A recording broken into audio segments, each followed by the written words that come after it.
Lee Burge has asked, what advice do you recommend for buildings that have been closed for a period of time due to COVID? We here in Florida, we sort of forget that there's other areas of the country that are still operating with closures. Lots of workforces haven't returned fully back to work. So either Alan or maybe Dr. Sahay, what do we want to look at if a building's been closed and we're trying to go through a protocol to reopen it?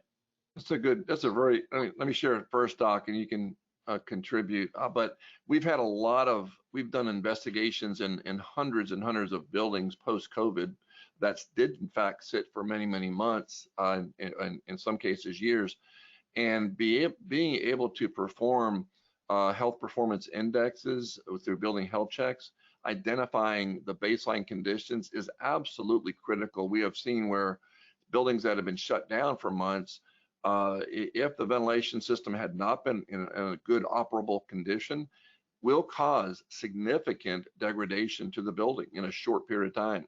And they think, well, I'll just turn off the ventilation system, I'll save some energy while our buildings are shut down. That's probably the worst thing one could do, because you're going to increase the humidity, increase the dew point, and subsequently create a microbial infestation. And we saw that in a number of buildings as our building science team, which their backgrounds were mechanical engineering and building sciences, industrial hygiene, that they're studying the buildings to determine what the health performance index is and what they need to do to correct the deficiencies, if any.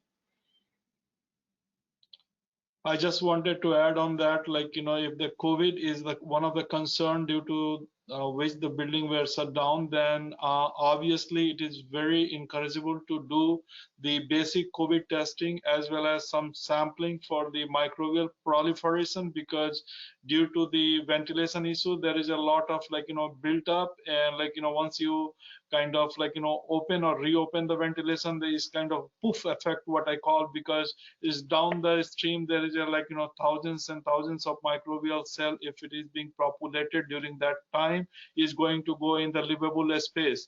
The other thing I would encourage to do the Legionella test, because the water system in the building, if it is being not operated for a while, that is a good fit for the Legionella growth. The other thing I would say that maintaining and managing the existing condition in terms of CIEQ 2.0 or several other devices are there to continuously monitoring the behavior of the other environmental factor, including the temperature, humidity, carbon dioxide, formaldehyde, volatile organic compound, etc.